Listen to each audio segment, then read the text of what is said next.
No, so I would like to say, I mean, every time I've been telling, this time also, the new emerging waters are coming up. So I do request them, make use of your power of vote.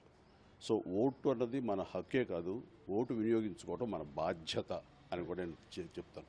So ప్రతి ఒక్కరు వినియోగించుకోవాలి. అప్పుడే సరైన నాయకులు వస్తారు, సరైన ప్రభుత్వాలు ఏర్పడతాయి, సరైన అభివృద్ధి జరుగుతుంది.